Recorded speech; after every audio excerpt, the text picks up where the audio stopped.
Estamos a día 14 de febrero del año 2005, son la hora 17:15. Nos encontramos presentes en el local de la Asociación Mundial Argentina UNAR con el señor Roberto Mader, que es un cineasta brasilero que viene haciendo una recorrida por los países latinoamericanos para conocer de primera mano la tragedia que algunos de ellos han vivido y han tenido que soportar la subversión terrorista.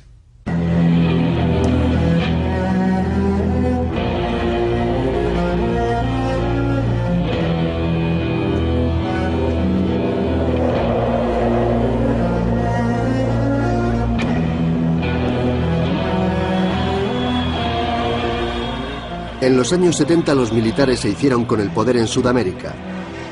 Como pretexto dijeron que combatían el ascenso de la izquierda. Varios golpes de Estado sucesivos dejaron un rastro de intolerancia, secuestros, asesinatos y exilio. Los diferentes dictadores rebasaron las fronteras y unieron sus fuerzas. Fue uno de los casos más graves de terrorismo de Estado que han existido, la Operación Cóndor.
Operación Cóndor, episodio primero.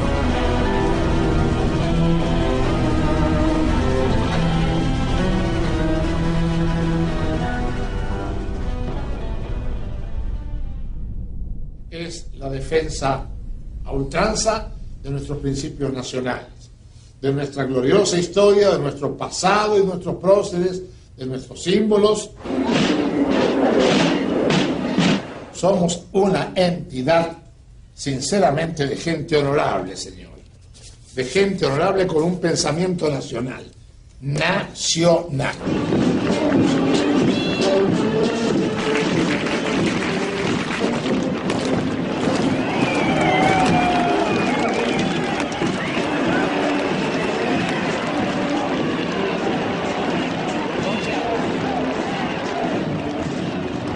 Yo tengo un hermano desaparecido, tengo un hermano que peleó del otro lado, chico inteligente, el menor de los varones, y un día hizo así, cambió, y hablaba mucho conmigo, y el cambio estaba orientado psicológicamente y de manera muy fundamental al odio al padre. Era romper con la jerarquía, romper contra el mando, romper contra lo que está establecido. Era fanatismo más odio. Y tercero, bragueta libre. Esto, sexo libre. Pito libre. Sexo libre. Yo creo que no. Puede ser una caricatura muy de derecha. Yo creo que más bien éramos un grupo de gente, de jóvenes, con muchos ideales.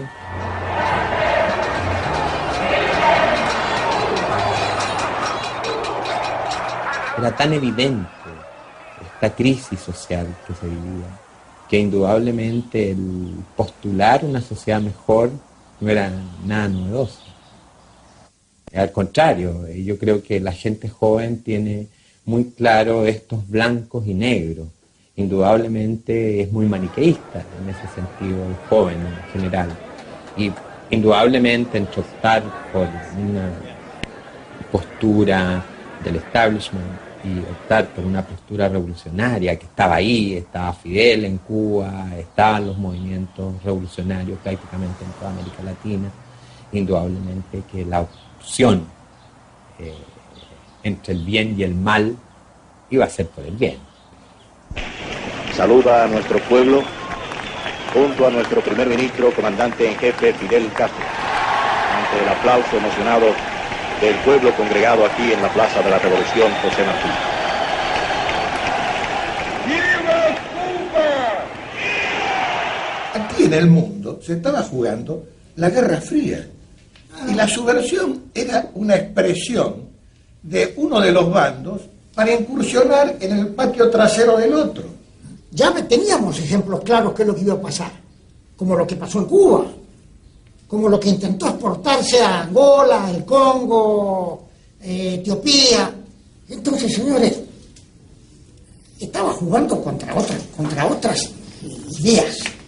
Ya es un problema de ideas. O presidente João Goulart assinou os decretos da Supra e da encampação das refinarias de petróleo. No comício da Central, Jango anunciou a decretação do tabelamento dos aluguéis. Estejam tranquilos, e desde em breve, esse decreto será uma realidade. Los discursos de Brizola eran subversivos.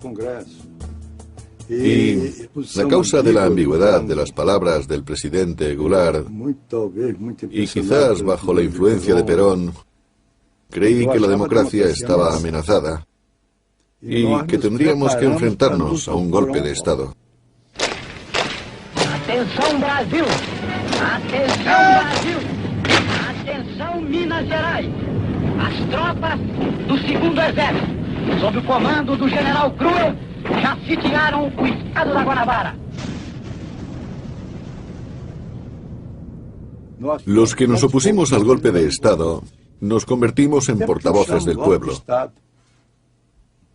Algunos de mis colegas negaban el golpe, pero yo les dije, esto es un coup d'état, que literalmente quiere decir un golpe realizado por el Estado. Habían derrocado a un presidente que había sido elegido por el pueblo. Porto Alegre, João Goulart fugiu para o Uruguai, seguido de Leonel Brizola e outros elementos do governo deposto.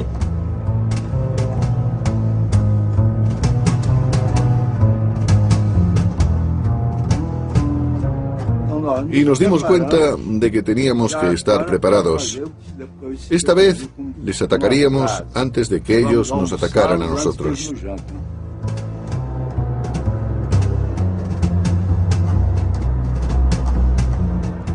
América Latina no era una región aislada y sus luchas internas no solo estaban motivadas por problemas locales. Estaba dentro del contexto de la Guerra Fría, el comunismo, el anticomunismo, el idealismo, la revolución y otras influencias.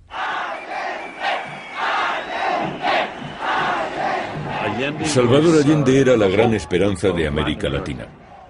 El resto de los países se encontraban en una situación muy diferente. En Brasil vivían en una dictadura que representó un punto de inflexión histórico. Pero en 1972 y 1973 todavía existía la posibilidad de que un cambio radical tuviera éxito. La idea de Allende consistía en implantar un socialismo mediante la democracia, con un fuerte control estatal sobre la economía para redistribuir la riqueza.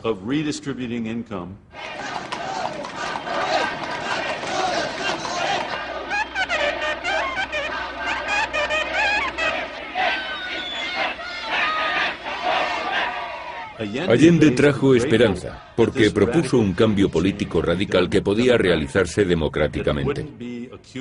No iba a repetir el caso de Cuba, y desde luego no ocurriría lo mismo que en la Unión Soviética. Sería, como se dijo en aquellos momentos, una revolución con empanadas y vino tinto.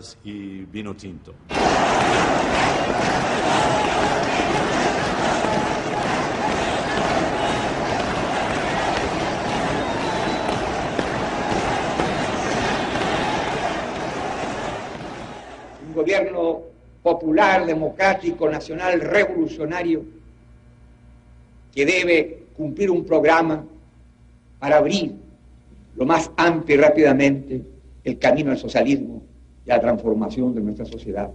¡Nacionalismo!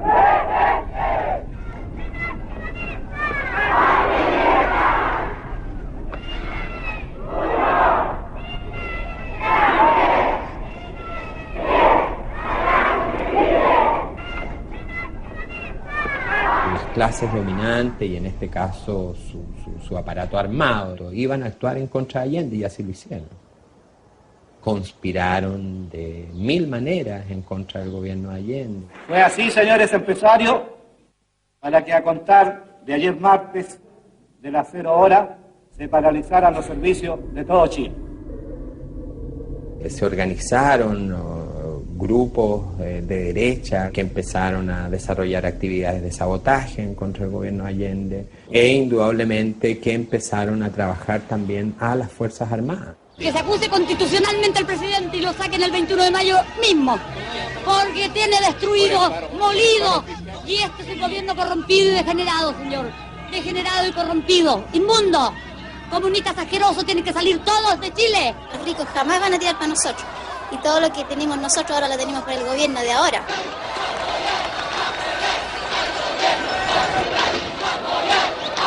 La tensión que había en el país iba creciendo.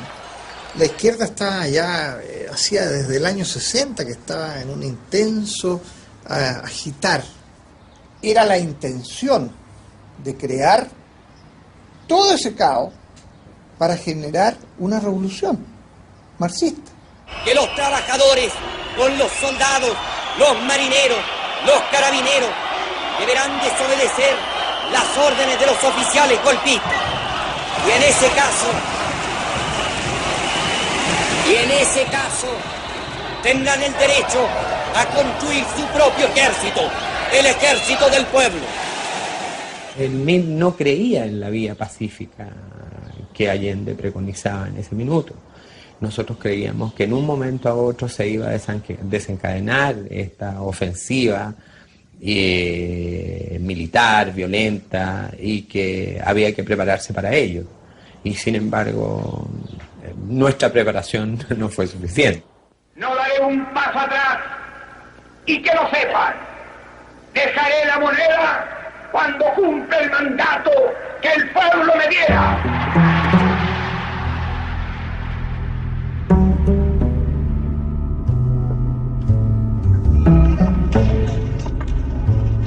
Desde las 10:30 horas se ha requerido rendición de Salvador Allende.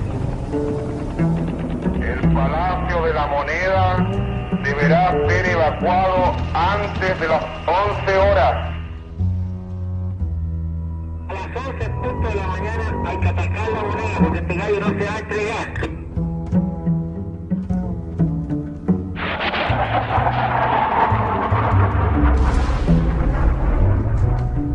Trabajadores de mi patria, pagaré con mi vida la lealtad del pueblo, pero no se detienen los procesos sociales ni con el crimen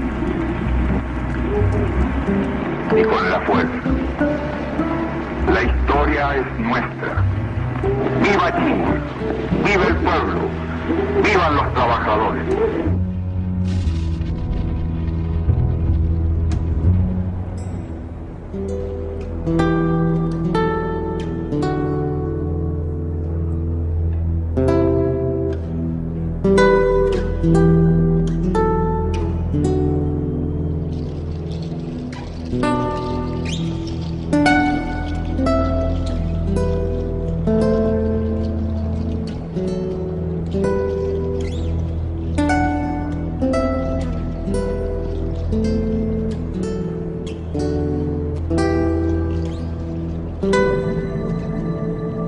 Tenemos la certeza de que la enorme mayoría del pueblo chileno está dispuesto a luchar contra el marxismo, está dispuesto a extirparlo hasta las últimas consecuencias. Las cámaras quedarán en receso hasta nueva orden. Eso es todo. Bueno, desde el primer día, la izquierda mundial se encargó de producir la imagen de un hombre malo. Mi papá estuvo varios días sin dormir y cuando asistió a las primeras ceremonias, asistió como se usaba en esos años, anteojos oscuros, mi padre llegó con los ojos rojos de dolor. Entonces esa foto recorrió el mundo. Aquí tenemos, señores, al más malo de los malos.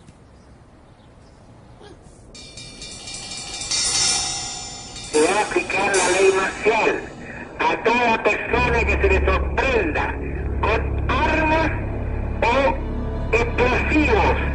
Va a ser fusilado de inmediato, sin esperar juicio sumario ni sumario.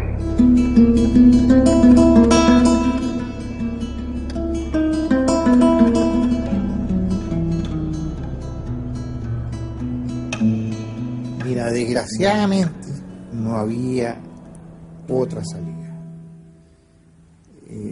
Las fuerzas, si no se empleaba por el lado nuestro, o sea, la iban a emplear por el otro lado.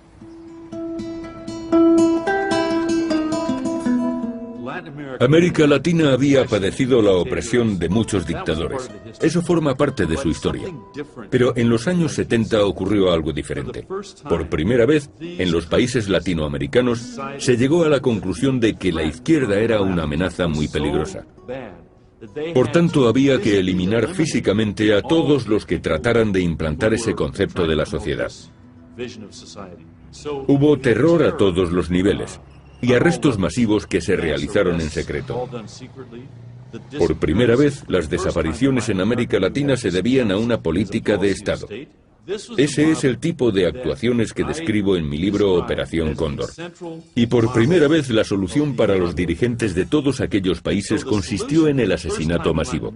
No se puede decir de otra manera, fue un asesinato masivo.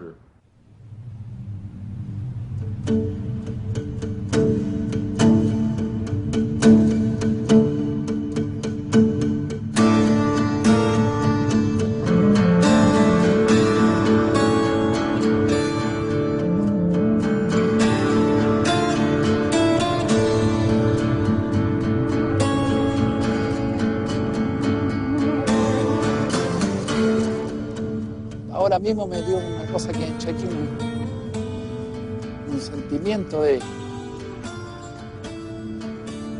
tristeza, porque aquí habíamos miles y miles de personas. Cuando dicen que habían 2.000, 8.000, no, aquí habían 15.000 personas.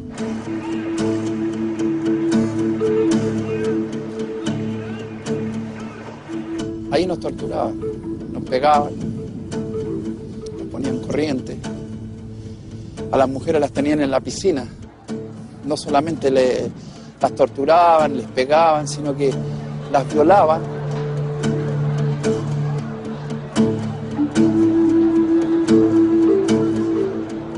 Perdóname que me haya emocionado. No, está muy bueno, muy lindo de vivir.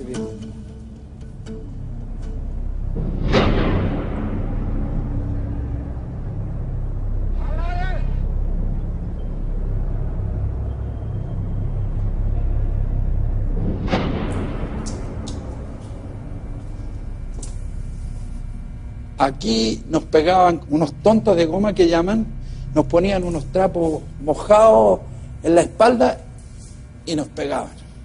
Aquí murió gente, mucha gente al estadio, incluso te golpeaban el portón ahí y venían con listas. Fulano, fulano, fulano, se lo llevaban y los compañeros no volvían nunca más.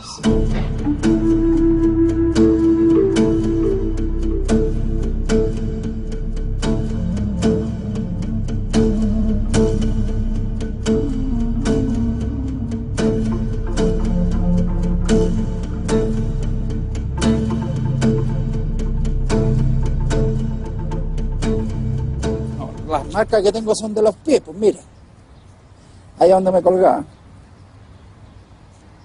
Hacían 31 años que no volvía acá. A muchos compañeros, yo creo que incluso todavía hay mucha gente que no quiere venir, no quiere, porque te emocionás aquí y empezás a acordarte de cosas que te pasaron.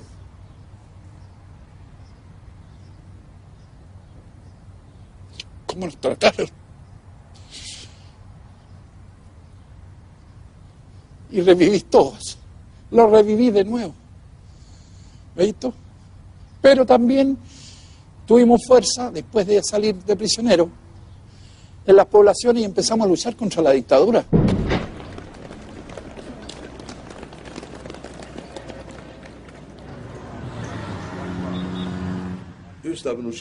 Estuve exiliado en Chile durante el golpe militar. Cuando este se produjo, buscamos refugio en la embajada argentina y algunos de nosotros fuimos arrestados. Se llevaron a varios hombres de nuestro grupo al Estadio Nacional. Y después nos contaron que los agentes brasileños les habían torturado. La policía brasileña estaba en el Estadio Nacional ayudando a la policía chilena, pero aprovecharon para buscar y arrestar brasileños exiliados en Chile. Y también querían aprender de aquella experiencia para organizar la contrarresistencia en Brasil. Aquellos primeros contactos permitieron un intercambio de información y posteriormente condujeron a un sistema más elaborado y a la Operación Cóndor. La influencia más importante en América Latina fue la del ejército de Estados Unidos. En aquella época siempre había decenas de miles de latinoamericanos entrenándose en la Escuela de las Américas, que estaba ubicada en Panamá.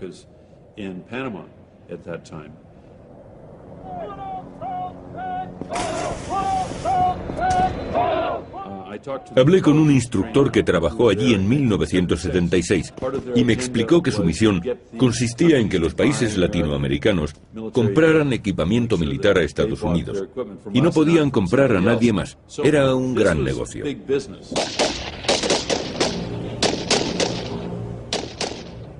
Hay dos tipos de contexto. Uno es el contexto subyacente desde la década de los 60 en América Latina, con toda la influencia de lo que fue la doctrina de seguridad nacional impartida por Estados Unidos a través de la conferencia de ejércitos americanos, y que se va afianzando hasta convertir a los militares en la única trinchera posible que puede salvar al continente contra el comunismo, y es, por supuesto, entonces el brazo armado de Estados Unidos. Y el momento en que confluyen distintas dictaduras en el Cono Sur.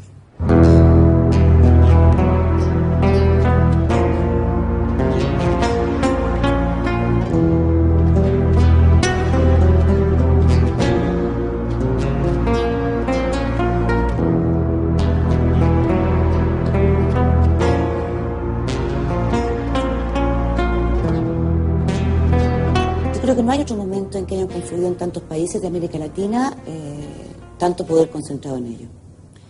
Y eso hace que se embriaguen y quieran tener más poder.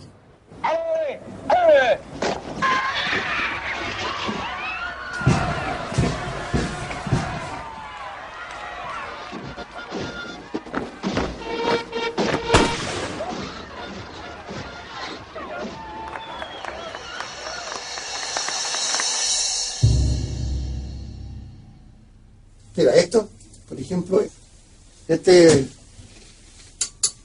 los países centroamericanos, este es de persa, estos son argentinos y uruguayos. Bueno, no mucho tiempo, bueno, hace 30 años. Hace 30 años. Hace tiempo. Hace 30 años. Y ahí ya cuando hace un día general. ¿Qué sientes cuando veo las fotos, güey? Bueno, siento pena de lo que está pasando. Siento pena.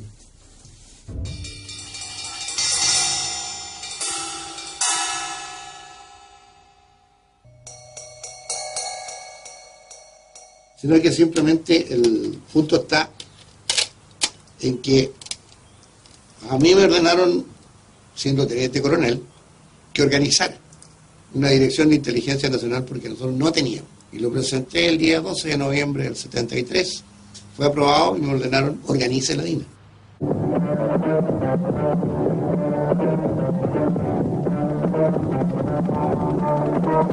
amparados en enfermizos fanatismos ideológicos, se enfrenta a la sólida amalgama de valores, espíritu de sacrificio de un grupo de hombres que con claros ideales, con la misión de neutralizar y destruir la base guerrillera.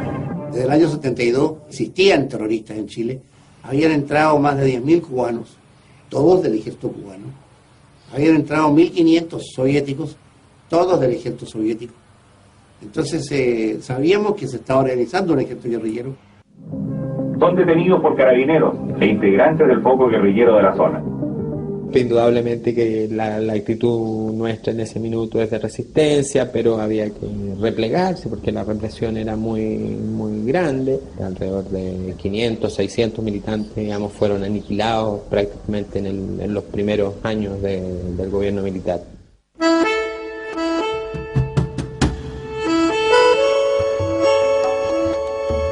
Allá soy detenido, posteriormente me llevan a una de los campos de concentración. Bueno, tú tienes las imágenes.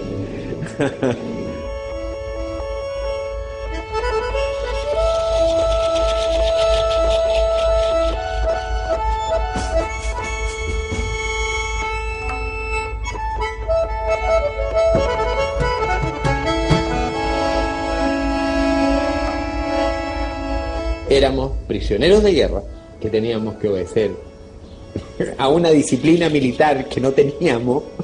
¿Ah?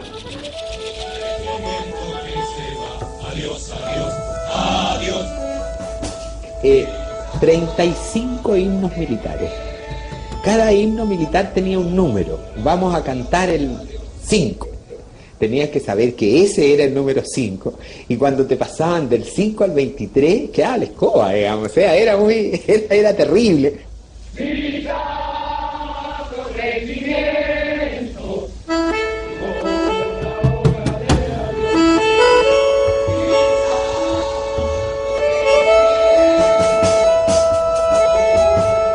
Entonces, claro, no todos marchaban igual, no todos llevaban el paso, y eso era motivo de golpe. Porque el soldado, para ellos, era la máxima expresión de lo mejor que la patria tenía. Eran los soldados, son los mejores hijos. Fue nacido contra la opresión, fue nacido contra la opresión. Y todo a la creación. Yo viví 2 consejos de guerra en Pisagua. En ese caso, 12 compañeros del Partido Comunista fueron juzgados y 2 de ellos condenados a morir. Y los acusaban de querer a 12 personas tomarse individualmente 12 sitios estratégicos de la ciudad. Uno de ellos se iba a tomar el regimiento, otro tenía que ir a envenenar el agua, otro tenía que... En fin, o sea, estupideces de esa naturaleza. O sea, de esa guerra estamos hablando. Por eso te digo de que todo esto, de que en Chile había una guerra, es una broma.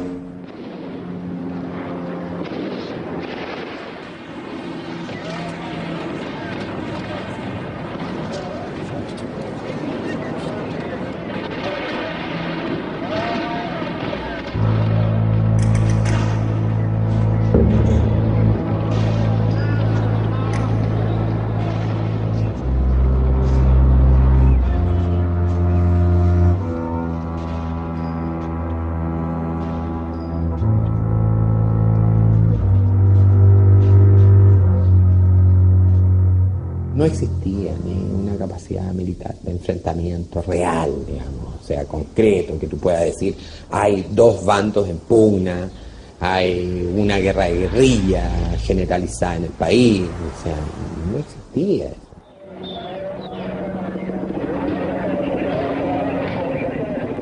En aquel tiempo, el problema en Sudamérica era grave, porque todos los movimientos terroristas estaban siendo coordinados por Buenos Aires.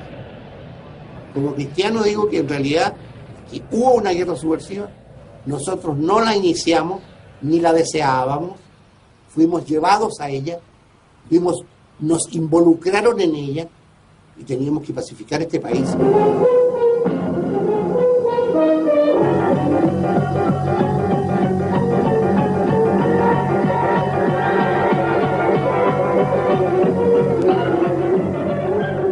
Los combates urbanos con los guerrilleros son así.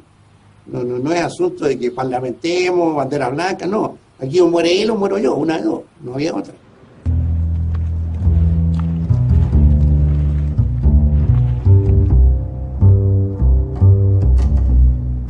La lucha va a ser con el ejército, con los que tienen las armas en su poder, y por lo tanto asumir de nuestro lado el uso de las armas y de la violencia como un medio inevitable.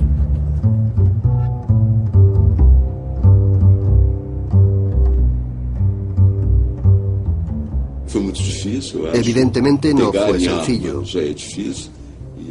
No es agradable empuñar un arma sea cual sea el motivo. Yo lo hice por primera vez cuando tuve que custodiar al embajador de Estados Unidos, pero por suerte no fue necesario utilizarla.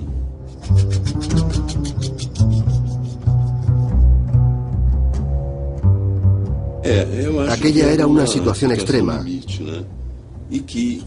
pero sirvió para demostrar que una resistencia sin armas no tenía sentido, y de ese modo conseguimos afianzar nuestra posición. Se necesitaba una resistencia efectiva y para lograrla era imprescindible que contásemos con armas. Había una actitud igual en todos los países, estaban actuando todos igual. Entonces se vio que la Junta Coordinadora estaba funcionando. Esta Junta Coordinadora Revolucionaria del Sur es la que coordinó durante muchos años todos los movimientos terroristas de América del Sur. Tanto los brasileros, los tupamaros de Uruguay, de Bolivia, el MID, el Partido Comunista de Chile, y el ERP argentino, los montoneros argentinos, los coordinaba esta junta.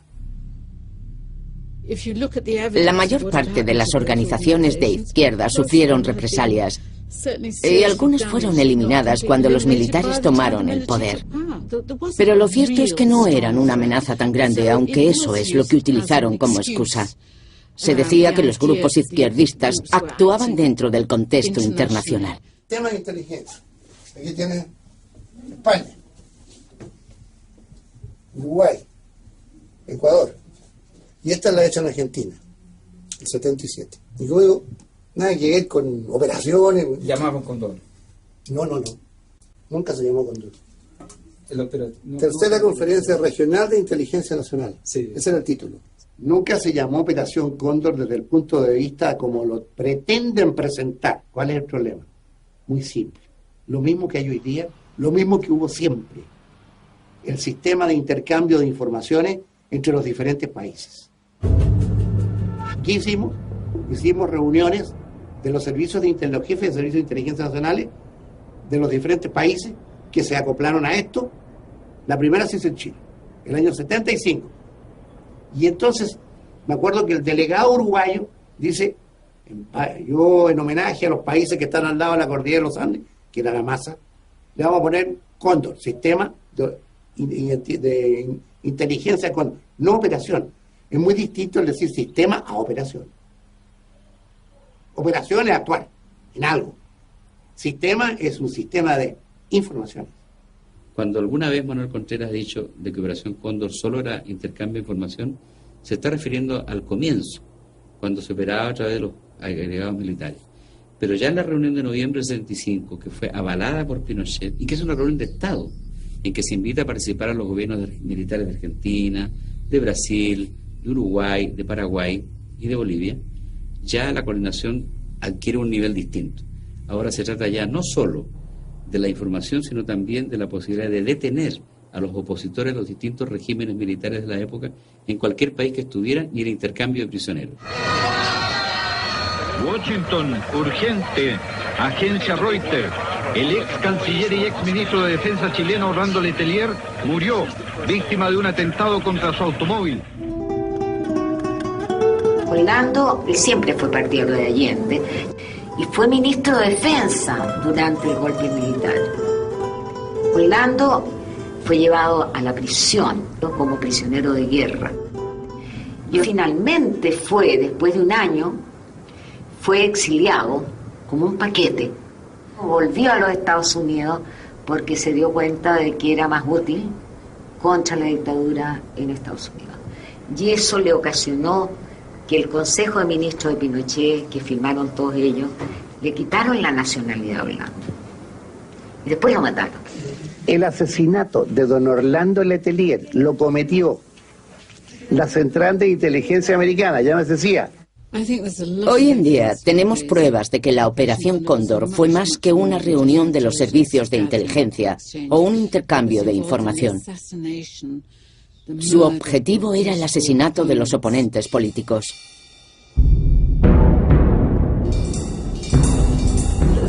Un gran número de dirigentes democráticos opuestos al régimen militar fueron asesinados en el exilio.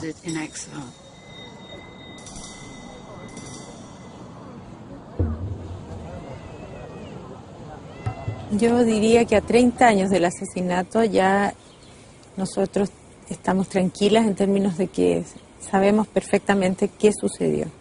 Tenemos la declaración del autor material de los hechos, Michael Townley, que declara que él y su esposa fueron quienes pusieron la bomba.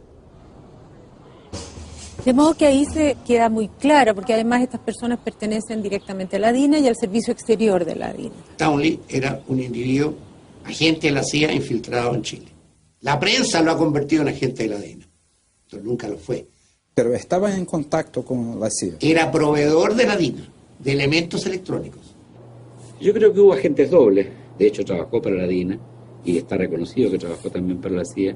Son expresiones evidentes de la penetración norteamericana en Chile, pero no puede decirse que los crímenes cometidos en Operación Cóndor sean todos atribuibles a la CIA. Yo creo que eso también juega en favor de Contreras como una excusa absolutoria para decir, no, todo lo hicieron norteamericanos, eso no es cierto.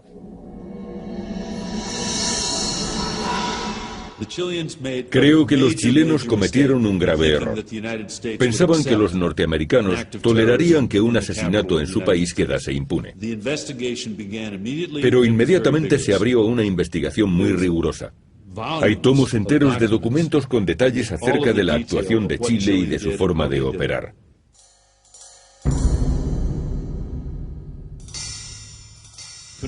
Contreras es un tipo muy inteligente.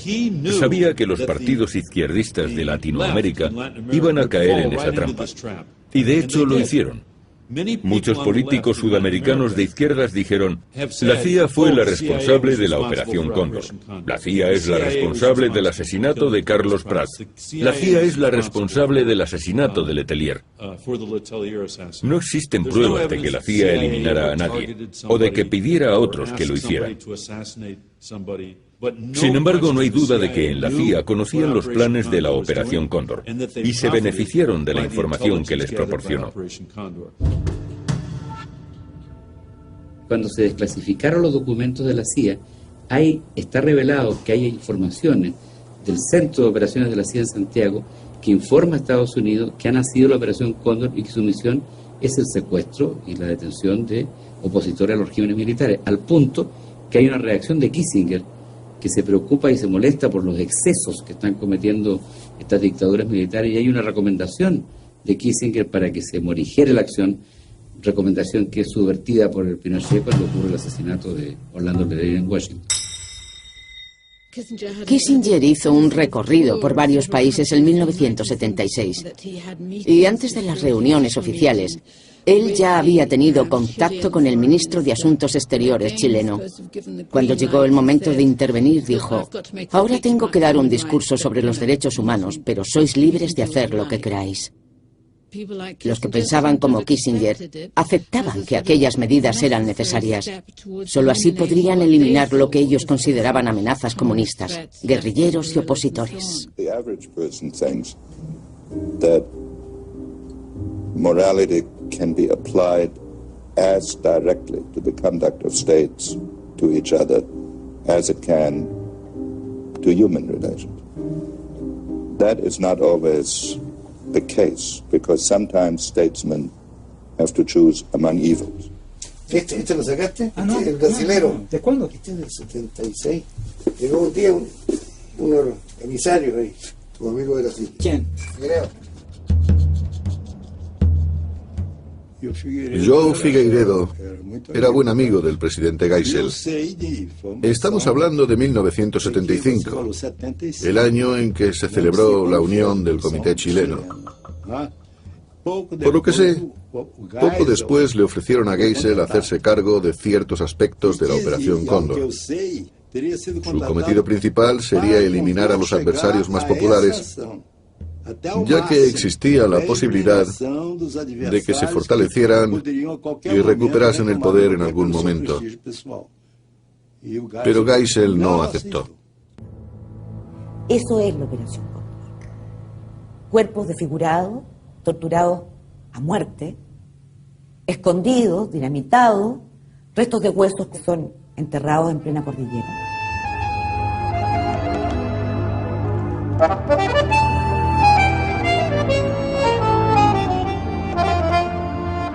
Después del golpe de Estado en septiembre del 73, cuando se da el golpe de Estado en Chile, todo el Cono Sur pasa a estar en ese momento bajo dictadura y Argentina es el único país que abre sus puertas además al refugiado político.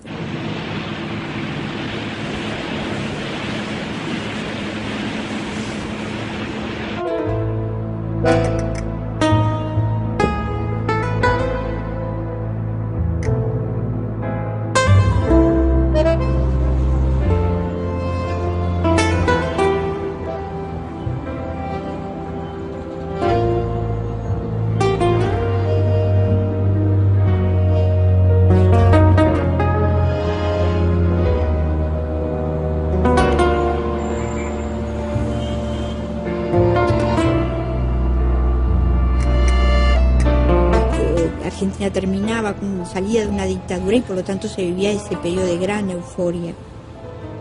Dejo mi casa, dejo mi familia, dejo mi entorno más inmediato, me voy a la Argentina.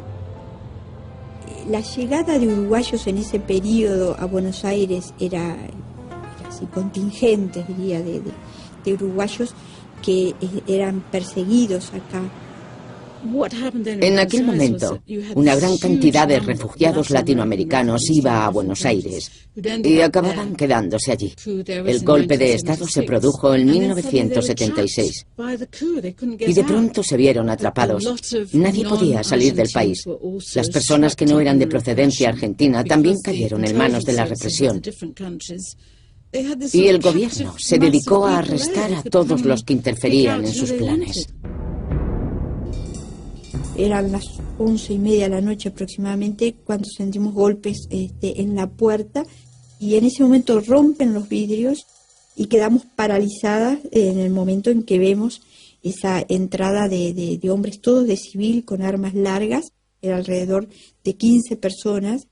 El canastito de Simón había quedado sobre la cama grande, donde me tiran a mí, me empiezan a golpear para arrancarme información.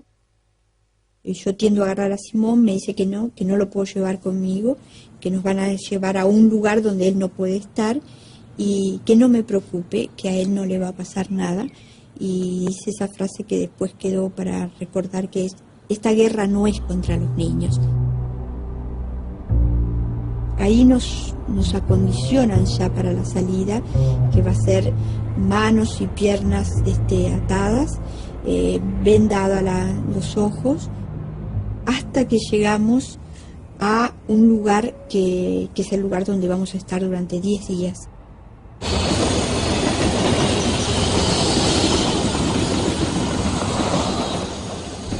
La llegada, la entrada va a ser inmediatamente de una gran golpiza. Los gritos van a ser escuchados de forma permanente. Se torturaba sobre todo de noche. Una persona que estaba dirigiendo ese operativo, evidentemente, en un momento me pregunta si lo conozco. Le digo que no. Y me dice que él es el mayor Nino Gavazo, un oficial del ejército uruguayo que operaba de forma muy notoria.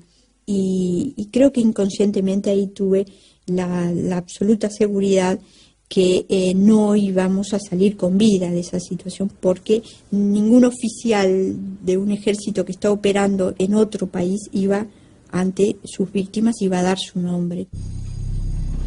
En Argentina, casi todos los que fueron apresados por la Operación Cóndor fueron retenidos en el antiguo taller Automotores Orletti. Muy pocas personas salieron vivas de aquel lugar. Un grupo de uruguayos fue devuelto a su país porque su gobierno lo reclamó gracias a la Operación Cóndor. Por eso pudieron sobrevivir.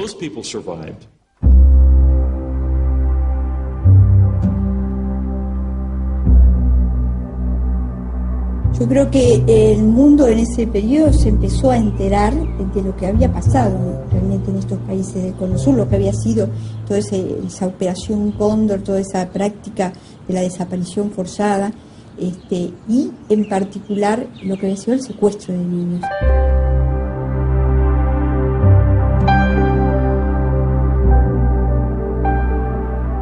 Esa práctica tan aberrante que se llevó a cabo en la Argentina realmente no tenía, en el mundo no había experiencias anteriores.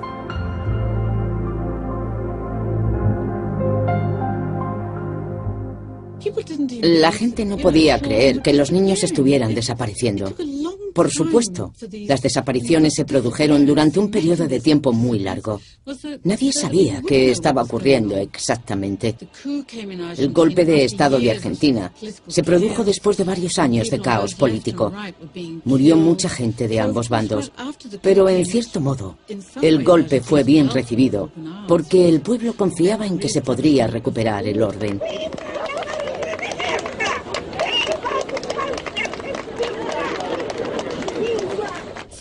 Que los militares estuvieran en el poder era algo bueno.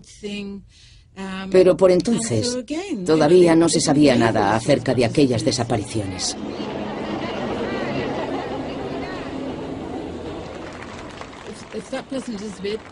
La gente pensaba que los desaparecidos habían cometido algún delito.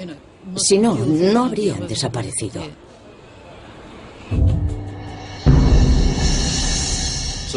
Los argentinos querían que sus operaciones se mantuvieran en secreto. Nadie debía conocer sus planes, ni saber qué estaban haciendo. Y no debía haber supervivientes. En el caso de Chile, se cree que murieron entre un 5 y un 10% de las personas arrestadas. En proporción no es mucha gente. Y este es un dato muy importante, porque en Argentina ocurrió justamente lo contrario. En conjunto se arrestó a menos personas, pero muchísimas de ellas fueron asesinadas. Puede que entre un 50 y un 80% de los detenidos. El mismo día que me anunciaron que había desaparecido mi hijo mayor, a mí siempre en el barrio me decían Kika, y me convertí en Eve Bonafini. Eve Bonafini es una madre que le tocó vivir una tragedia y que decidió convertir el dolor en lucha y que tal vez el mundo me conoce por eso.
Cuenta que desde el primer día que se lo llevaron tuve que inventar. Primero porque no había nadie que te hiciera un habeas corpus. Después porque mi hijo me dijo, mira mamá, se puede hacer en cualquier papel. Nosotros habíamos comprado factura cortamos un pedazo del papel y ahí escribimos el primer habeas corpus. Nosotros, sin saber, porque no había un abogado que te escribiera una raya, ni que te dijera cómo se hacía. Pero además porque nadie veía nada. No tenés más ningún pariente, no tenés más ningún amigo, no tenés más nada, porque ya sos la madre de los terroristas.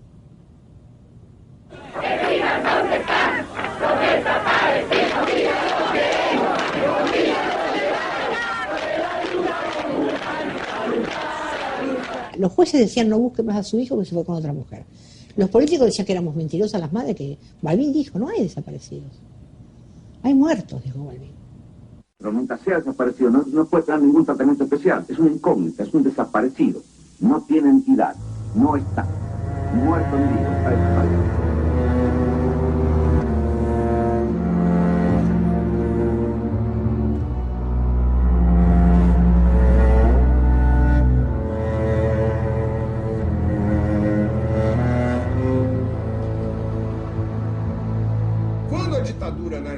Cuando la dictadura era más brutal en Argentina y cuando la lucha armada se organizó, hubo muchas personas que decidieron huir a Brasil. Y fue entonces, en el momento de mayor afluencia, cuando surgió Clamor. Los fundadores fuimos tres: Jaime Wright, Jan Rocha y yo. Se nos ocurrió crear Clamor después de una conversación con un grupo de argentinos en la que nos contaron sus terribles experiencias. Empezamos a publicar un boletín en 3 idiomas: inglés, portugués y español, e intentábamos hacerlo llegar a todas partes.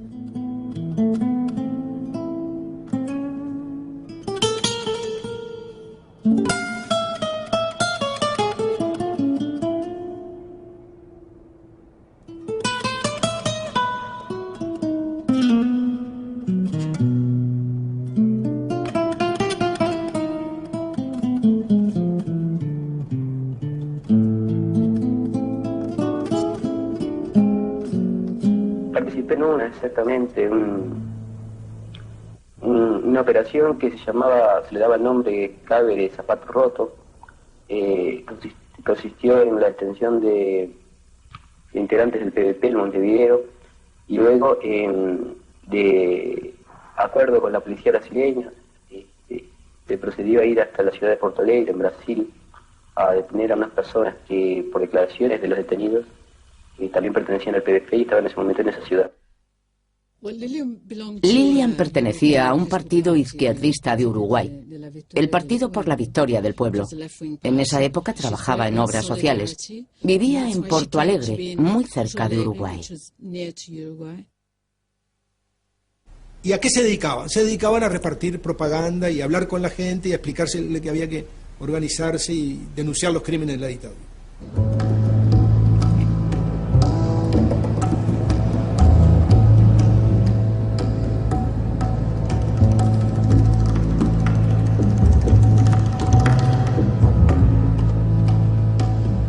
Habían unas camionetas con muchas personas armadas, y ahí nos trasladan, y a mí me suben con mis hijos a una van, nos hacen poner boca abajo.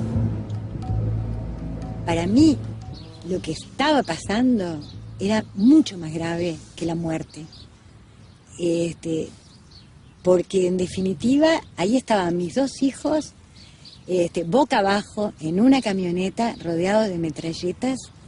Francamente le dije, bueno, yo tengo que salvar a mis hijos, y entonces puedo decirte que en mi casa va a haber una reunión el viernes y que va a ir gente importante de mi organización. Bueno, hicieron las consultas y finalmente me dijeron, bueno, sí, nos volvemos a Porto Alegre, que ese fue el episodio más terrible para mí, separarme de mis hijos en ese momento, ¿no?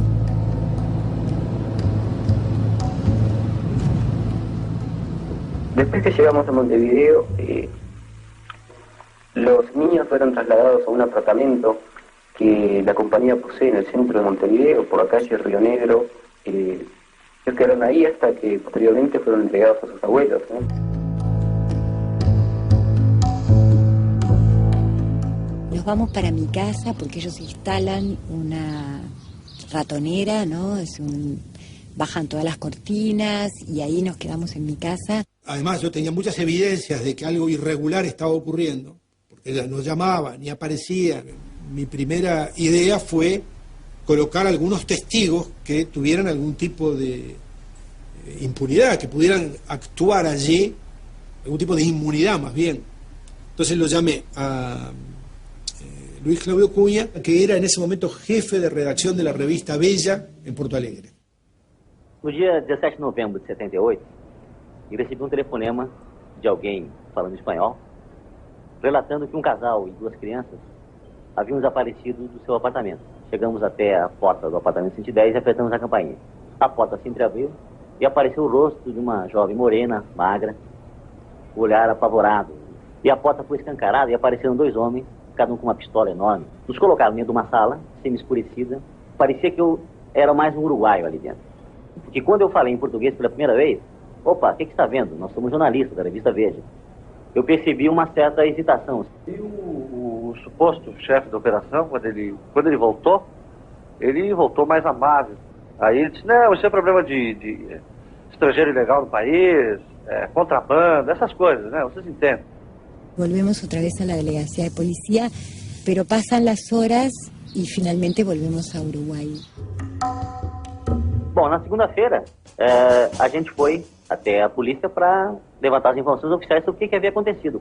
Foi na Federal e lá o delegado desconhecia a operação. Não sabia de nada. Na Polícia Estadual, o DOPS também negou, disse que não sabia de nada. Bom, naquele momento se instalou em nós uma dúvida. Opa, está todo mundo negando um negócio que a gente viu, notoriamente feito por policiais, portanto a coisa é mais grave do que aparentemente é. Então, a partir daí, a gente começou a tratar de um caso que cada vez mais reforçava a ideia de sequestro. Houve um certo momento em que a polícia redigia nota oficial desmentindo tudo que a gente investigava, e a cada nova mentira que a polícia divulgava, dava mais elementos para que a gente investigasse. Nós que éramos testemunhas, estávamos passando a ser réus, porque a polícia, ao invés de investigar o que realmente havia acontecido no apartamento, estava investigando o nosso passado. Y de inmediato toda la prensa brasileña se portó admirablemente bien, ¿no? O sea, se formó un club de secuestro, donde había como 25 o 30 periodistas, fotógrafos, que se reunían cada tanto, intercambiaban opiniones e informaciones, y mantuvieron la denuncia mientras Liñán estuvo presa en buena parte de los diarios de Brasil. O cano da arma em primeiro plano, atrás dessa arma tinha uma figura um pouco conhecida para mim, porque eu trabalho em esporte há muito tempo, né? E a figura é o Didi Pedalada. Descobrimos depois de um tempo que ele estava trabalhando na polícia, depois de ter deixado de jogar futebol. E pela primeira vez a gente conseguia daí trazer a investigação para dentro do apartamento e identificar um personagem que era policial, e um policial brasileiro, mostrando que as pessoas que estavam presas no Uruguai haviam saído daqui com a colaboração brasileira. Isso era importante, porque mostrava a conexão Brasil-Uruguai na operação. En esa época nosotros no nos imaginábamos que eso formaba parte de un plan maestro donde había un acuerdo suscrito por las cúpulas de los ejércitos y que tenía por lo tanto el aval de los 2 gobiernos centrales. En noviembre de 1978, la gran campaña de solidaridad desplegada por la Fuerza Democrática de Brasil y del mundo entero impidió que Lilian Celiberti y Universindo Rodríguez pasaran a engrosar la lista de desaparecidos. El caso de Lilian Celiberti y Universindo Díaz puso al descubierto una de aquellas operaciones. Conseguimos que la noticia llegase a todo el mundo y pudimos salvar la vida de los 2.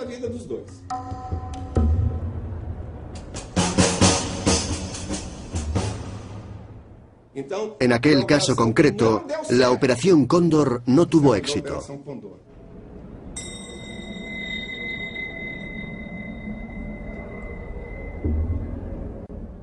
Cuando yo era ministro durante la presidencia de Figueiredo, arrestaron a una joven. Me parece que se llamaba Lilibeli. Lilian Celiberti. Eso es. Broussard fue a protestar ante los tribunales. Yo consulté con el director general de la Policía Federal y me explicó que los detenidos habían sido atrapados en la frontera. Entonces yo también me dirigí a los tribunales. En ese momento no podía imaginarlo, pero varios años más tarde supe que me habían dado información falsa.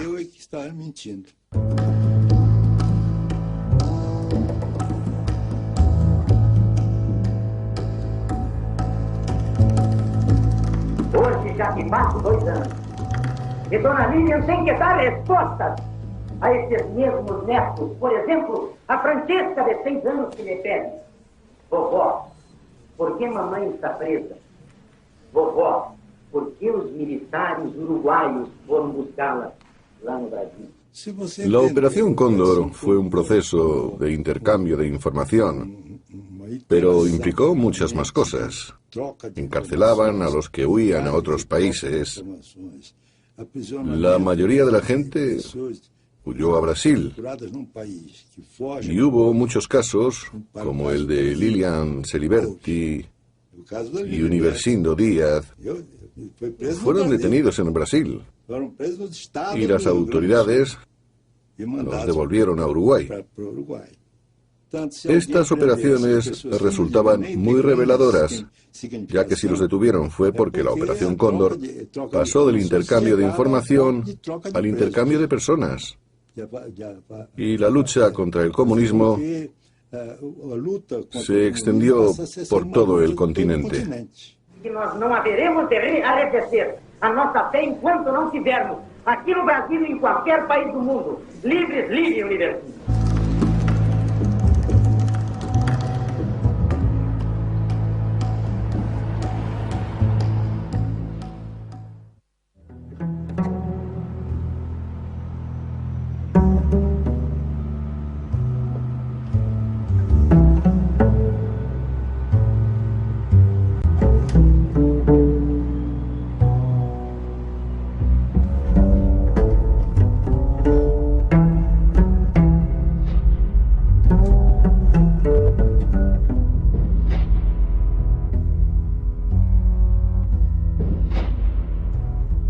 Empezaron a desgarrar mi blusa. Me introdujeron un electrodo en la vagina y comenzaron a darme corriente con otro electrodo móvil. Este es el testimonio prestado por la doctora Sheila Cassidy en la Comisión de Derechos Humanos de Naciones Unidas situada en Ginebra.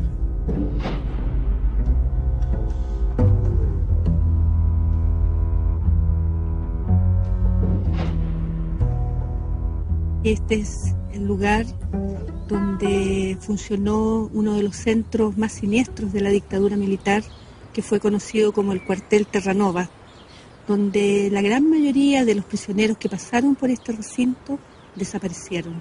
Este era un lugar de la muerte, yo quiero partir por ahí. Por lo tanto, uno sabía que aquí no existía. ¿Qué significa eso? Que cuando uno estaba aquí, las autoridades desconocían que lo tuviesen detenido. Entonces nosotros, cuando ya nos decían que algún amigo que estábamos en Villa Grimaldi, sabíamos que estábamos desaparecidos. Y aparte de eso, aquí atrás ustedes ven lo que se denominaba la torre. Ahí se aplicaba el pau de arar en la parte de abajo y tenían presos a las personas en unas, que en realidad no eran calabozos, eran una especie de jaula, se levantaba una tapa de madera. Estábamos como animales, solo se podía permanecer en cuclillas. Nos sacaban nada más que una vez al día, generalmente de noche, para hacer nuestras necesidades. Los que no aguantan se hacen ahí mismo y deben pasar revolcados en la mierda. Estar en esos cajones es una verdadera pesadilla. El objetivo de él es quebrarte. El objetivo de él es deteriorar tus convicciones. El objetivo es transformarte en un colaborador, en hacerte cambiar de bando, en definitiva. O por lo menos transformarte en una cosa.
Contreras era el que estaba a cargo de la Dirección de Inteligencia Nacional la DINA, este aparato represivo que funcionó durante tantos años en nuestro país.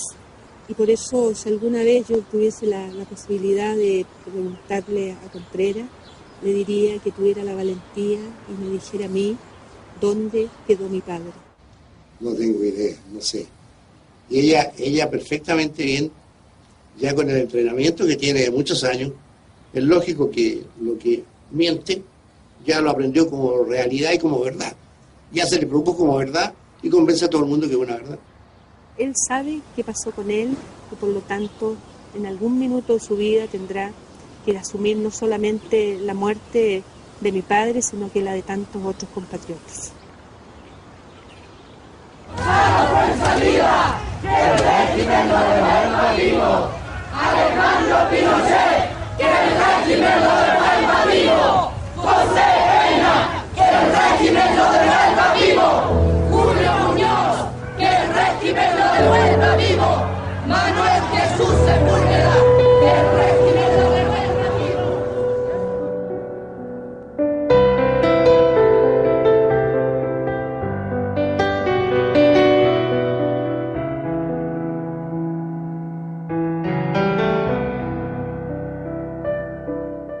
Los asesinatos masivos no intimidaron a los revolucionarios. Había cadáveres por todas partes. Y la gente tenía miedo simplemente de desaparecer.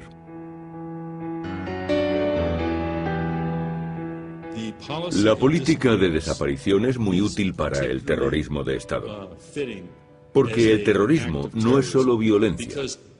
Trata de infundir miedo, terror. Su objetivo principal es sembrar el pánico y conseguir que el temor domine las mentes y las vidas de los supervivientes.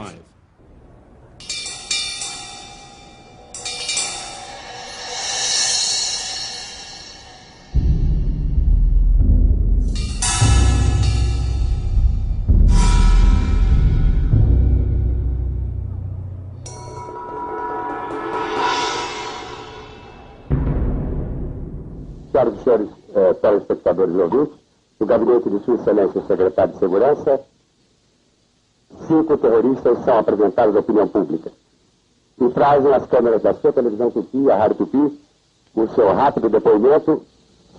Eu, subjetivamente, não tendo aceitado a coisa como tal, objetivamente me liguei a elementos que estava comprometido com o chamado terrorismo. Conclamamos essa juventude para que se empenhe, né, em todos os projetos hoje legais do governo, do presidente Médici, que visam fundamentalmente a redenção dessa pátria e a colocação dela numa situação de destaque no plano internacional. Eu te amo, meu Brasil, eu te amo. Meu coração é verde, amarelo, branco, azul, ali. Eu te amo, meu Brasil, eu te amo. Ninguém segura a juventude do Brasil.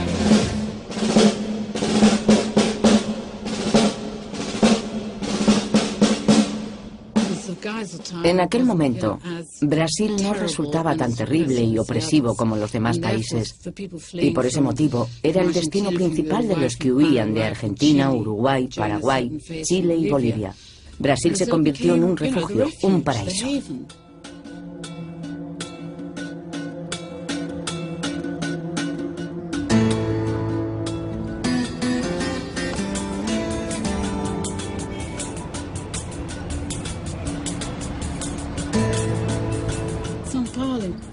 Sao Paulo recibió una gran afluencia de gente. Llegaron exiliados y refugiados de todos los países del Cono Sur, en los que había una dictadura militar. Paulo Evaristo Arns era arzobispo de Sao Paulo y acogió a todas aquellas personas. Trataba de aconsejarles y les ayudaba en lo que necesitaran.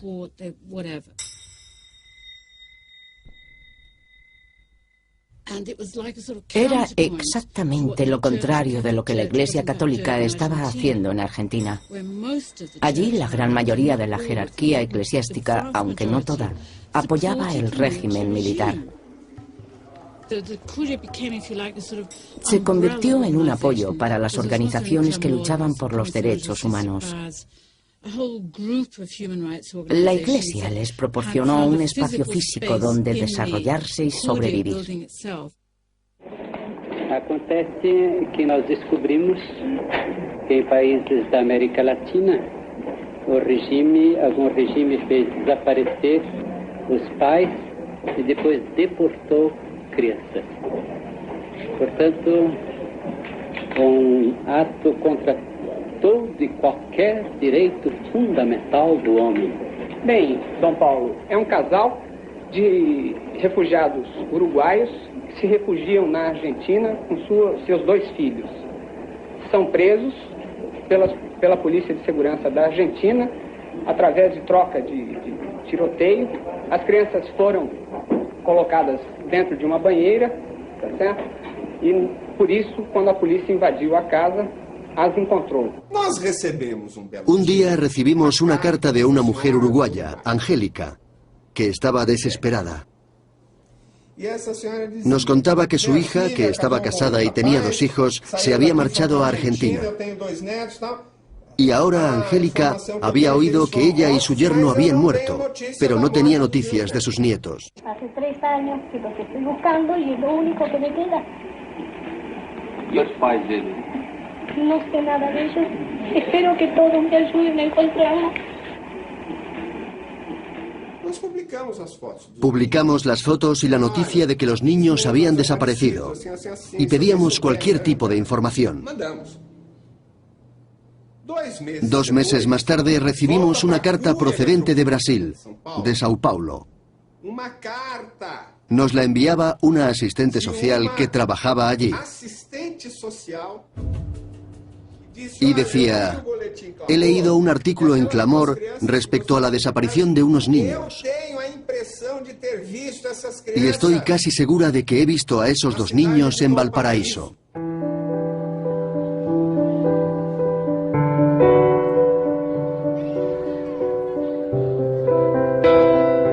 Sanito, calecita, una rueda de carrusel, habrían más por allá también. En el verano a veces se colocan por allá también.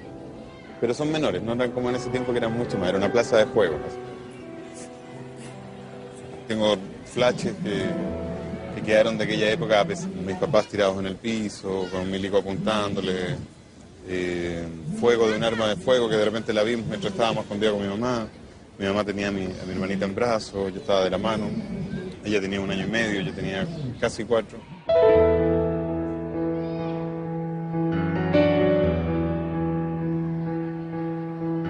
Lo que sí me dicen que nunca nos soltamos, sí, que siempre estamos tomaditos de la mano. Sí, que me cuidaba, que se habla de un auto muy elegante que llegó acá, con unas personas que nos dejaron acá, nosotros estábamos como muy bien vestiditos, o sea, no era como unos niños abandonados de indigentes o cosas así. El día nos dejaron en la mañana acá, pasó toda la tarde, y ya cuando se estaba haciendo de noche como ahora, el dueño se preocupó, el dueño de los juegos, la persona encargada de los juegos, no sé quién era, y ahí ve que nadie nos viene a buscar y llama a Carabineros.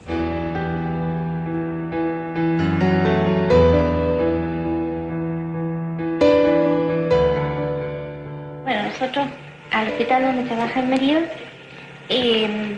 a oído de un asistente social, llegó el caso de los niños, ¿no? De 2 hermanitos que estaban en la casa menores, que no tenían padre.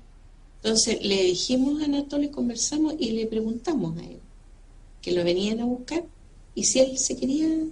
¿De qué se quería? No sé. Y ella era muy chiquitita, así que no. Y era gordita, sí. Era gordita. Y yo los hacía pedazos los chupetes.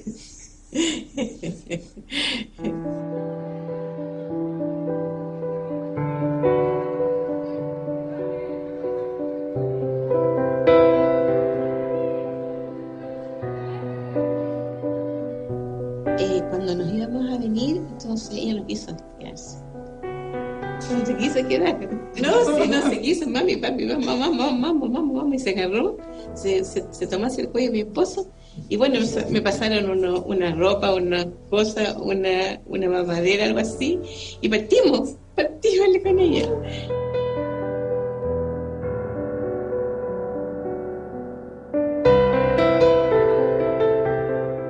cuando ellos llegaron a nuestro lado no tenían acento. Nosotros pensamos que eran algunos chilenos, chilenos que habían tenido que irse del país, o sea, pero nunca nos dijeron de qué nacionalidad. Eso no nos dijeron nunca.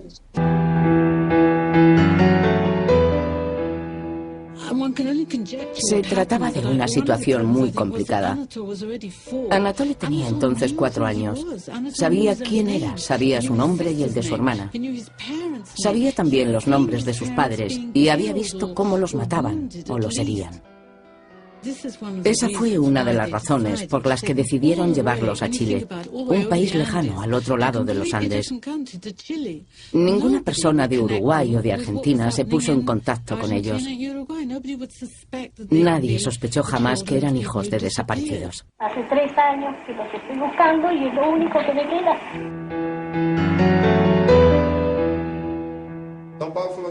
El arzobispo don Paulo quería que fuéramos a Chile a investigar, así que lo hicimos. Nos fuimos a Chile y a las 3 de la tarde nos presentamos en aquella casa.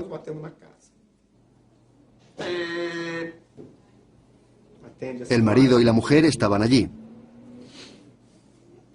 Nos dejaron entrar, pero se mostraron muy recelosos al principio.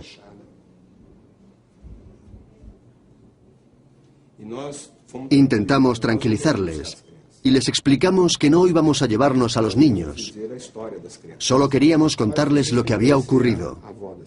Yo les sugerí que debían conocer a la abuela de los niños, pero el padre adoptivo no quería. Estaba muy reacio, incluso dijo que apoyaba al régimen. Y ahí nos contaron todo, así de golpe y porrazo, o sea, nos fueron narrando todo lo que había pasado, todo, quién eran, de dónde eran, lo que había ocurrido, todo. Nosotros no nos imaginábamos alguna cosa así, no nos imaginábamos. Llamamos a la abuela de los niños y le dijimos que los habíamos encontrado. Fue un milagro. Finalmente, Angélica, la abuela, viajó a Chile para reunirse con sus nietos. Pero habían pasado 3 años desde la última vez que se habían visto. Porque mi abuela, por desgracia, no tenía ninguna mención en psicología, así que cuando llega, lo primero que hace es que me separa, dice, yo soy tu abuela de verdad, y tus papás son estos, y me muestra las fotos, y tú vivías en Uruguay. Me cuenta toda la historia en una playa.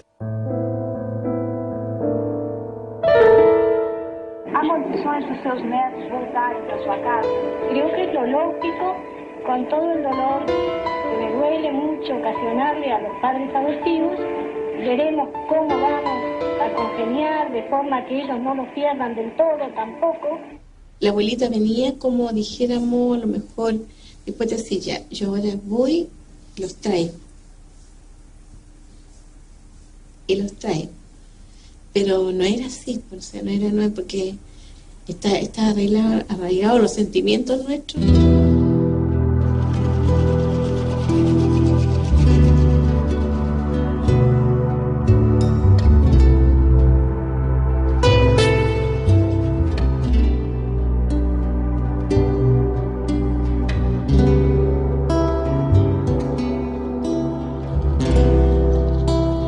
Mi abuela vino a llevarnos con justo derecho, éramos lo que quedábamos de su hijo desaparecido, de su nuera.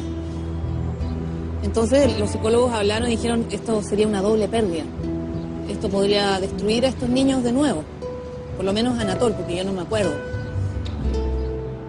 Entonces se tomó la decisión entre las 2 familias de mantener las relaciones con ellos, viajar una vez al año para allá o ellos venían para Chile.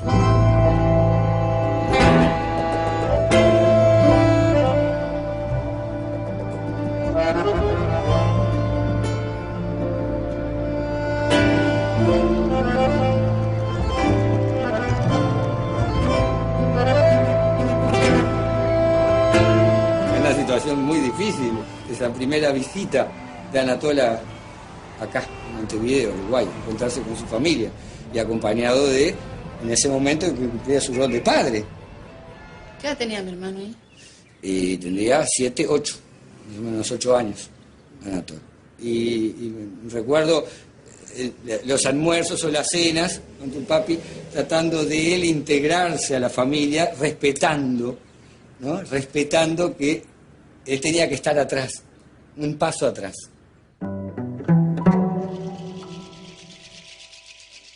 Que Anatol se reencontrara con su familia y él estar atrás por si lo precisaba, ¿no? Y mostrándonos de alguna forma, dándose a conocer a la familia de acá. No me voy a olvidar más porque fue un placer, un caballero.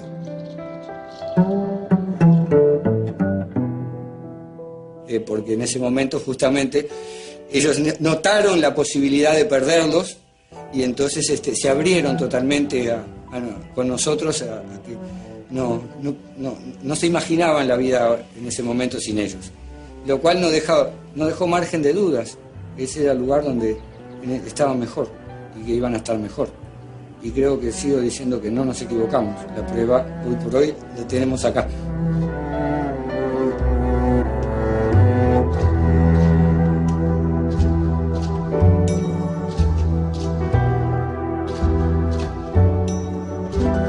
El secuestro de niños, creo que donde más sistemáticamente se aplicó fue en la Argentina.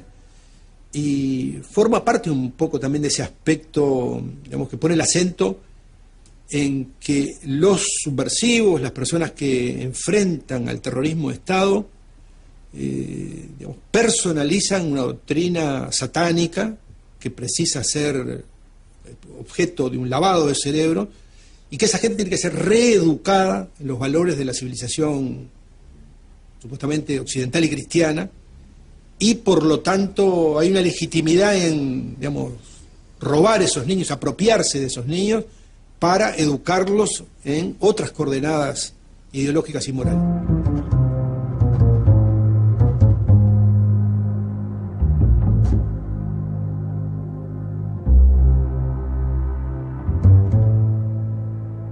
Esa foto fue la que recorrió el mundo en alguna medida. Era el único dato que nosotros teníamos para buscar a Simón, ¿no? No tenía ninguna otra característica particular más que el color de su cabello y el color de su piel. Se pudo salvar esta foto porque yo la había enviado a mi familia y por lo tanto ellos tenían esa foto y después fue con la que se hizo toda la denuncia sobre la desaparición, sobre el secuestro de Simón.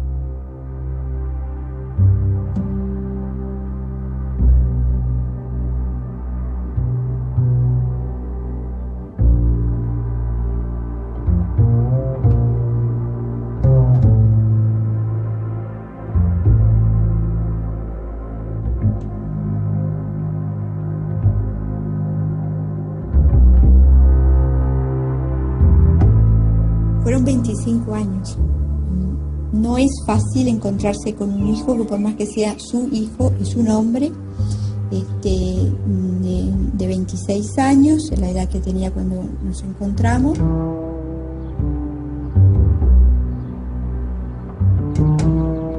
Recuerdo sus primeras palabras que me dicen, yo he sido hasta ahora un chico feliz. Quiero que te incorpores a mi felicidad. Lo que dice, nos cuentan que, bueno, acá hay dos víctimas, una soy yo y otra es esta mujer que está tantos años buscando.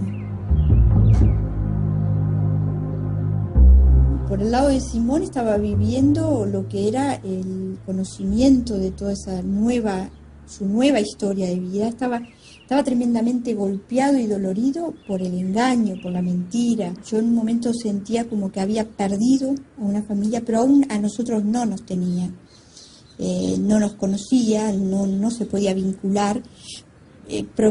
También estábamos en lugares muy distintos. Él era una familia de policías, de gente que había estado actuando en el mismo régimen dictatorial. Nosotros éramos las víctimas. Estas fotos son de un muro en la ciudad de Montevideo que la gente lo hizo de forma espontánea cuando tuvo la noticia de que había aparecido Simón.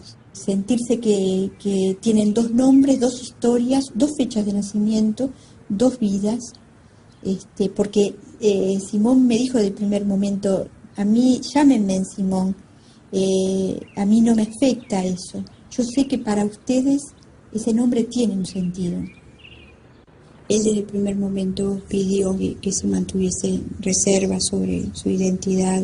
Creo que cuando llegue el momento en que él esté preparado para afrontar el salir a la órbita pública, creo que yo me voy a dar cuenta de antemano.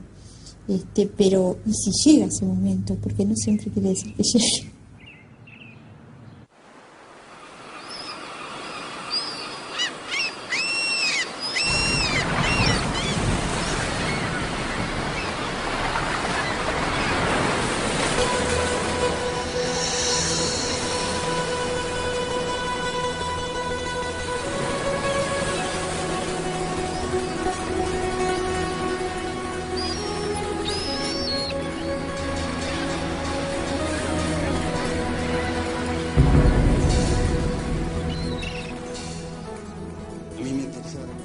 Como que cada cierto tiempo me tienen que volver a contar la historia de nuevo, ¿ah?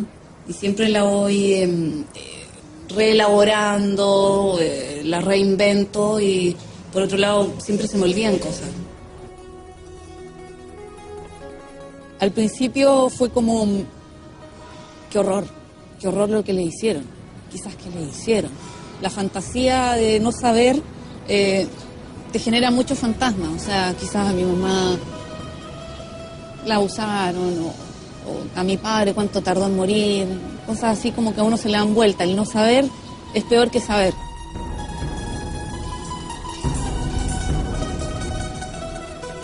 Después pasé por la etapa de decir, bueno, estos son personas que, ¿cómo se atrevieron a hacer lo que hicieron teniendo hijos? Como que me pasé por un momento de rabia también hacia ellos.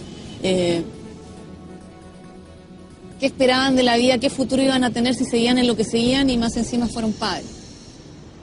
Después pasé por otro momento en que dije, estas personas son admirables porque siguieron sus ideales hasta la muerte. Y fueron padres y todo, y se atrevieron y fueron gente valiente.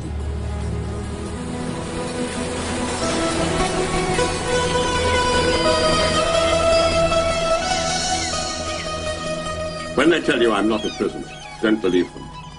They'll have to admit it someday. Believe them. Don't believe them when they show you the photo of my body. Don't believe them. Don't believe them when they tell you the moon is the moon. If they tell you the moon is the moon. That this is my voice on tape. This is my signature on a confession. If they say a tree is a tree, don't believe them. And finally, when that day comes, when they ask you to identify the body, and you see me, and the voice says, we killed him. The poor bastard died. He's dead.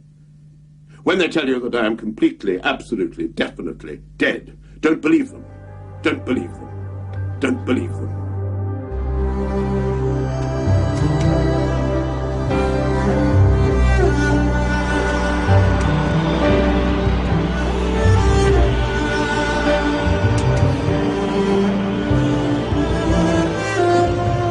Quiero decir, chicos, a nuestros hijos también les gustaba el rock. También cantaban y eran felices, tenían sueños y esperanzas. Pero se guardaban un poco de rebeldía para la lucha.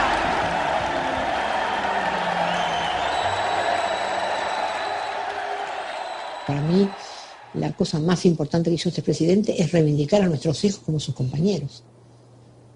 Él dijo, los hijos de ustedes son mis compañeros y ustedes son mis madres. Para mí la reivindicación y la reparación más grande es esa. No hay plata para pagar eso. Jorge Rafael Videla, a la pena de reclusión perpetua. Evidentemente creo que Argentina pasó por momentos tan ciclotímicos, ¿no? Por un lado, ni bien vuelve la democracia al juicio, a las juntas, encarcelan a los principales responsables, después progresivamente las distintas leyes de impunidad. El punto final y la obediencia debida son leyes que ponen los políticos para perdonarse ellos. No solo perdonar a los militares, se perdonan ellos. Se perdonan los jueces, un poquito cada uno, y bueno, ahora está todo bien. Listo.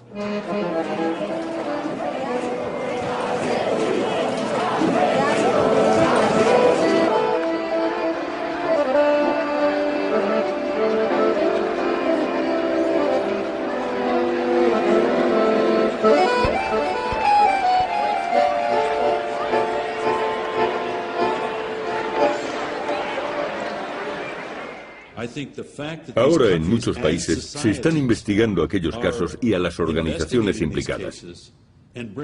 Juzgan a ciertos individuos y en una gran mayoría se han abolido las leyes de amnistía.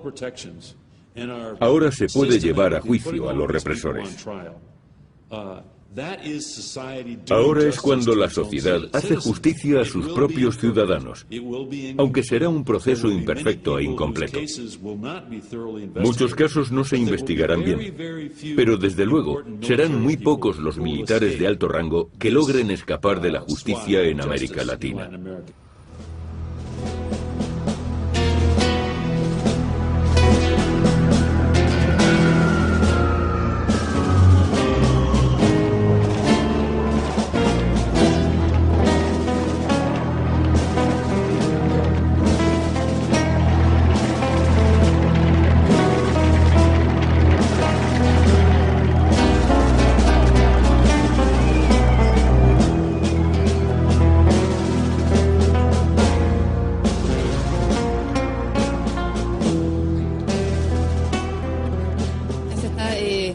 Pidiendo perdón, se está reestructurando esta historia perdida, se está hablando de lo que pasó, se está reconociendo mucho.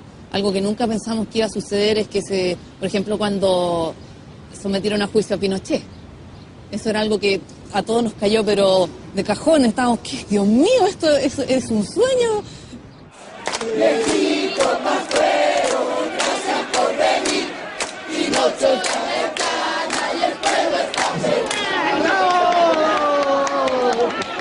Lo más importante en el caso de Operación Cóndor y en todos los casos de Pinochet desde el punto de vista jurídico es la vigencia de los tratados internacionales, el respeto a las convenciones internacionales sobre la tortura. Y concluyo con esta afirmación: el culpable y el responsable de su propio procesamiento es el mismo Pinochet, porque Pinochet el 20 de septiembre de 1973 dictó el decreto ley número 5, que lo hizo para justificar los consejos de guerra, y dijo: a partir de hoy el estado de sitio se entiende estado de guerra interno. Al decir eso, incorporó los convenios de Ginebra. ¿Y qué dice el artículo 3º común de los 5 convenios de Ginebra? Dice: ningún delito cometido contra prisioneros de guerra puede ser amnistiado nunca. Y justamente de la posibilidad de perseguir a Pinochet 30 años después de delitos que de acuerdo a la ley común estarían prescritos efectivamente, es porque gracias a los convenios de Ginebra los crímenes contra la humanidad no prescriben. Creo que en general América Latina ha progresado, pero en la mayoría de los países se ha avanzado más que en Brasil. En Uruguay se detiene a los represores. En Argentina, un alto oficial de la Armada tuvo que pedir disculpas a su pueblo por haber participado en la represión durante el régimen militar.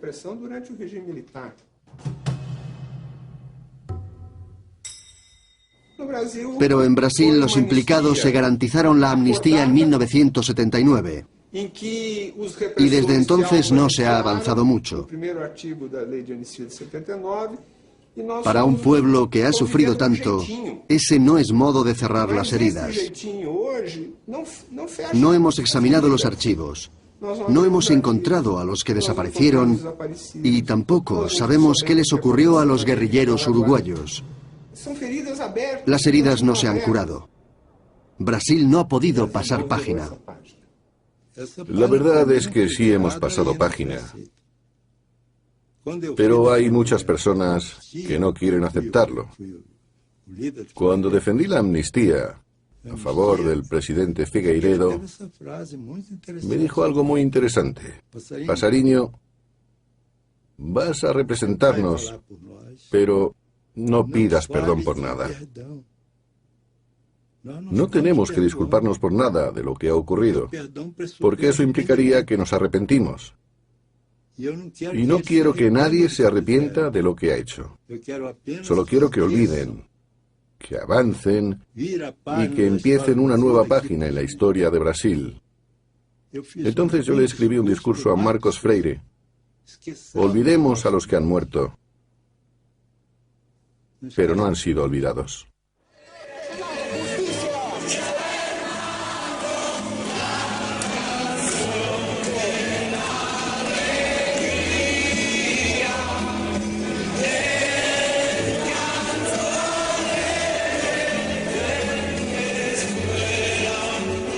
Los familiares de los muertos o desaparecidos tenían dos opciones. O escogían la vía armada para tomar venganza por sus manos, o escogían el camino de la justicia. Sorda, muda, impenetrable. Cuando de 7.000 recursos de amparo solo aceptan uno, cuando las mujeres les decían, si tu marido se fue con otra, siguieron, día tras día. ¿Cuál es el resultado? Un país que tiene una paz social que no es legado de nadie, es producto de una opción de justicia, de no tomar la venganza por las manos.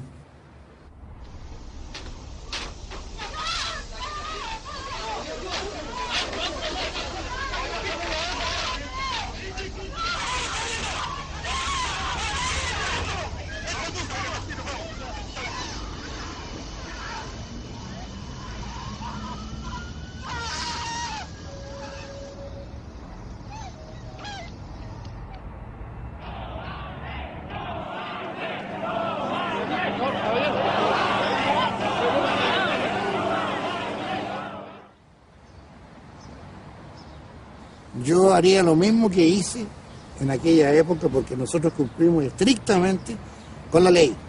Porque resulta que como dependíamos del presidente de la República directamente, teníamos que atenernos estrictamente al decreto ley que ordenó lo que deberíamos hacer.